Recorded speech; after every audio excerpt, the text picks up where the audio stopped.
Ang kamay ko, iba't ibang babae, iba't ibang conversations. Rocky's Secret Files. Your story they never knew existed.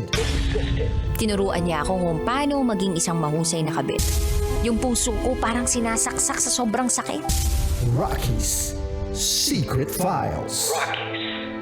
Secret Files. With Titan Jello. Rocky's Secret Files. Rocky's Secret Files. Secret Files.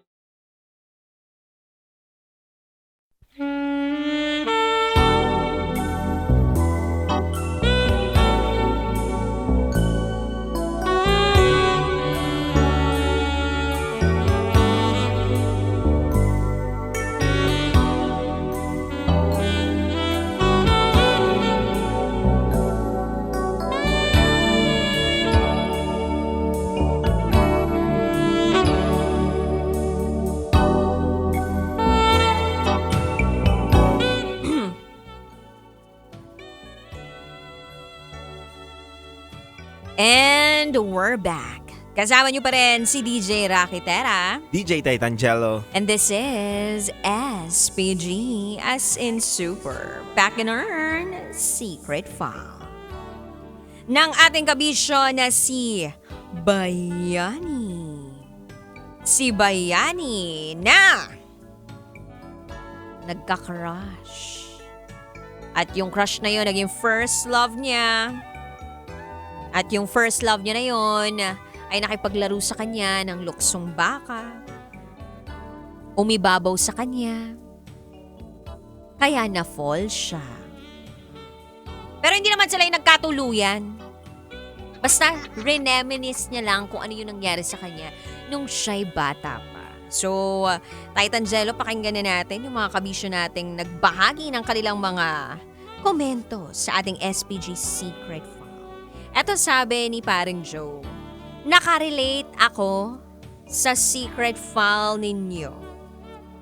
Kasi noon, may kababata akong maganda na crush ko. Kaya gusto ko palagi siyang kalaro. Hanggang sa lumipat na sila sa ibang lugar, nung nagkita na kami uli, super ganda niya pa rin, pero may asawa na siya. Huli na ang lahat. Ay, nako. O, ito pa sabi ni Matt. Isang magandang gabi po, DJ Rocky and DJ Jello. Grabe naman, hindi mo makalimutan ang laro niyong luksong baka dahil may sumilip kaya hindi mo malimot. Sa bagay, kapag bata ka pa, luksong baka talaga ang magandang laruin. Pero kapag matanda ka na, ang magandang laro ay ang luksong aso o dog S. Hoy! Shoutout na lang po sa lahat ng mga driver at helpers na natatraffic ngayon sa may ultra mega sa San Isidro. Ingat po pa uwi, DJ Rocky at DJ Jello. Maraming salamat po. Tama ba yun na noon luksong baka ang uso? Ngayon, luksong... Anong luksong ano? Sung aso. Luksong aso? Di naman. O ito pa sabi ni Charles, di naman ako makarelate. Ako kasi yung laging taya sa luksong baka o sa kahit anong laro. Ako nga yung hindi pinapayagang magluksong baka dahil baka mabali ang buto ko, sabi ng paniniwala nila. Siguro ang lesson lang dito mag-shorts kapag nagpapalda or magpalda pero may shorts na panloob. Actually, dapat naman talaga nag-short pag nakapalda ka. Mm-hmm. Ako hindi ko mag-gets yung iba na bakit hindi sila nag-shorts kapag nakapalda sila.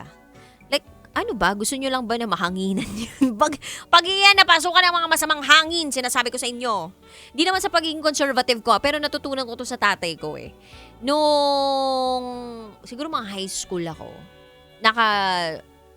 naka-skirt ako kasi part ako ng cheering squad ng PCU. Oo, hindi pala high school yun, elementary. Oh, tapos? Tapos, pagbaba ko nung hagdan namin, sa bahay namin, as in, ang lupit ng tingin sa akin ng papa ko, yung matalim, yung matulis, ganun. Tapos sabi niya, may shorts ka ba? Tapos hindi lang niya basta-basta tinanong. tiningnan niya kung meron ngang shorts. Syempre, alam ko na yung agalawan ng tatay ko, stricto yun pagdating sa ganun. Naka-shorts ako, hello. Alam mo yung tinatawag na bloomer? Meron akong bloomer. Oo, magulat ka kung naka-boxer shorts ako, diba? At least, di ba, alam ko na dati na babae ako, naka-bloomer ako. Yan. Masagwa doon, dude, kapag naka-bloomer ka tapos, yung panty mo pa rin yung huli mo, di ba? Para kasi Superman. Tapos yung panty mo may burda pa. Tingnan mo, safe pa rin yan, ha? yung panty na may burda, tapos yung burda na bulaklakin. Tapos may nakalagay Monday, Tuesday, Wednesday. So-in. Very so-in yung dating, no? Iba-ibang kulay kada araw. Oo. Tapos ang malupit din kasi yung sa mga kulay ng so-in, yung mga green, pink, peach, diba? Yan. May orange pa. Yan. Syempre pag tumatanda ka na, yung mga ganong kulay, parang, hindi na masyadong bagay Sagwa, sa akin to, oo. no? But hindi na to turn on ng lalaki sa mga ganong kulay. Try nyo suot yun ngayon. Ewan ko na lang kung hindi kayo dapaan ng asawa ninyo. Ay, nako. Anyway, ito pa, sabi naman ng ating kabisyo na si Darwin. As far as I remember, nung younger days ko, hindi ko maiwasang magkaroon ng sugat kapag sumasakay ako ng depadjak kapag pumupunta ako sa school. Kaya may peklat ako sa hita ko. Kaya hindi siguro ako nakakrasyon. Yun lamang po, happy weekend. Maraming salamat po sa inyong kwento ngayong gabi. Talaga ba? So pag maraming peklat sa legs, hindi na nakakrasyon? Sa bagay, hindi masyado kasing nagiging attractive sa mga ibang tao yung kapag ang dami talagang piso sa legs eh. Pero tatandaan ninyo kung sakali naman na may ganyan kayo sa pagkabata ninyo, pag tumanda kayo tapos nakapagtrabaho kayo, mawawala rin yan. Kala ko pagtandaan ninyo, mayaman na kayo, naipon niyo yung piso. Hindi, dude. Hindi nyo may ipon. Yeah, may ipon ka na piso, pero kailangan mo talaga mag-ipon ng talagang totoong pera. Yes. Para makapagpaderma ka. Yes. Kasi wala na pong hindi nasasagot ang teknolohiya ngayon. Oo. Imagine mo yung dating sobrang morena, ang puputi na Totoo ngayon. Meron pa nga yung iba, dude, diba? Yung ilong. O dati, dapang-dapa. Ngayon, tayong-tayo. Ganun, no? Ang lupit ng teknolohiya ngayon. Lahat na. Lahat kaya nang gawin. Ito pa sabi ni Jason, tingin ko, baka maiksi na pants o short lang naman yun. May iba kasi na nagsusuot nun para hindi sila makitaan. By the way, nakakamiss po yung ganitong klaseng laro, yung luksong baka, maibataya at iba pa. Yun lamang po, happy birthday po sa akin. Ayan. Uy. Happy birthday. Oh, si Robert yun Jason, happy birthday. Ito pa sabi ni Gab. Ang may papayo ko lang sa ating sender, ayos lang yan at kahit di kayo nagtagal para sa isa't isa, ang mahalaga ay natikman ninyo ang sarap. Meron bang ganun? Gumamit ng proteksyon para iwas buntis at gamitin nyo yan sa isang lugar na tahimik. Hanap pa, umulit ka pa, madami ka pang mahanap na iba dyan. Basta itatak sa isip na hirap muna bago sarap. Yun lamang po, pabati ako, DJ Rocky and DJ Taita Angelo. Ba yatang storya na napakinggan ni Gab? Kaya Luksong baka lang naman ang Gab ang pinag-uusapan. hindi, baka naman naalala niya yung... May Pagkabata naalala niya. siya sa pagkabata niya. Or baka naalala niya lang talaga na hindi ito yung story. May iba talaga siya na naalalang story. Pero sana sa pagkakataong ito, yung mga new breed of this generation, I mean, the youngster, maalala pa rin yung ganyang mga klaseng laro. Wala na ako nakikita masyado sa kalsada. Kasi paano ba naman binaba tayo? Paano makakapaglaro kung binaba ka, diba? Masaya ako dati pag binaba dati. Di ba pag malalakas ang ulan? Actually, alam mo, naligo din naman ako sa baha. Di ba? Nag-swimming ako sa baha. Chinelas, pinapauna, ginagawang barko, unahan, di ba? Totoo. Karera. may kaibigan ka yung sumasala ng ano, Ng sumasala ulan. ng ulan, 'di ba? Oo. O kaya tsaka dun sa may ano, alulod, Oo, tas mumumugin niya, tapos gagano siya. Tapos bubuga. parang Tarzan, no? Ganun. Tapos pag naaalala mo, no, bakit ko ginawa yun? Kaya pala ang dumi-dumi ko ngayon. Kaya pala ang lakas ng resistensya ko. Sobrang dumi ko na palakas itong resistensya ko, di ba? Hindi ako tinatabla ng sakit kahit COVID, di tumalab, ganon.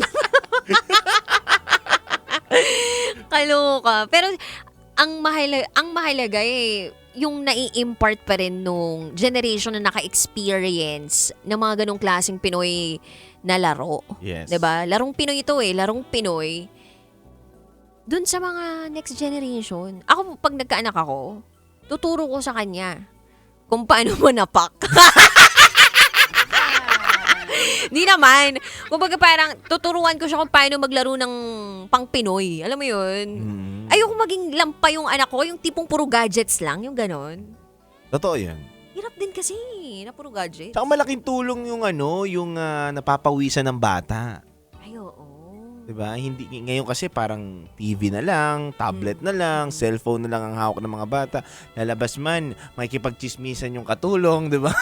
Totoo. Social na ngayon, may mga katulong na ngayon ng mga bata, Oo. 'Di ba? Parang tayo, sige na, maglaro ka na diyan. Malaki ka na. Pinabayaan ka sa gitna ng kalsada, Sige di na, ba? anak. Maglaro ka na diyan. Ingat ka lang sa tricycle pag mabibilis, di ba?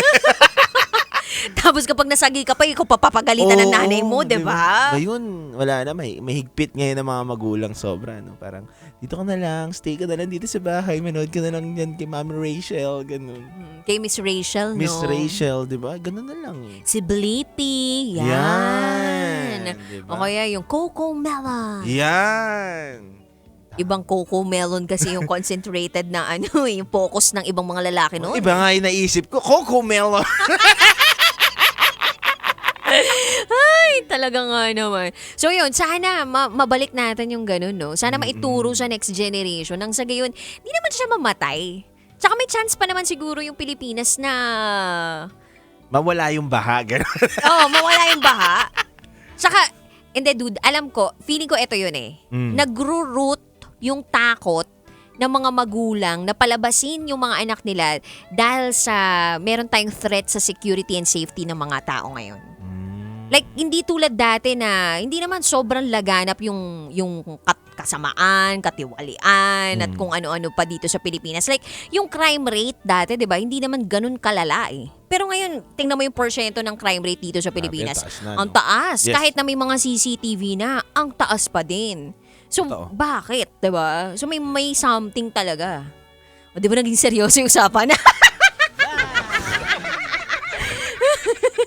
Hindi naman. Kumbaga, thoughts ko lang naman to. So, mabalik naman tayo sa ating SPG Secret File Sender na si Bayani. Bayani, ang pinakamahalaga dyan ay nakita mo, nasulit mo ang iyong first love. Pagkabata, tsaka yung first love mo. Salamat sa pagbabahagi mo ng secret file sa amin kasi naalala din namin yung kabataan namin ni Titan Jello. Naalala namin ang mga baha. Naalala namin ang mga tumbang preso. Naalala namin yung mga 10-20. Agawan base. Oo, naaalala pa namin yung amoy ng pagkaasim namin ng bata. Ay, nako. Anyway, kabisyo, kami po ay magbabalik para sa SPG Top Secrets. And if you want to share your secrets, pwede nyo pong ibahagi yan through sending a message or an email sa rakitera@gmail.com. I gotta say, BRB as in bathroom break. Kasama pa rin si DJ Rakitera. DJ Titan Jello. At kayo'y nakatutok sa 90.7 Love Radio. Kailangan pa bang i-memorize yan? Basic. This is SPG as in super. Back in our secret file.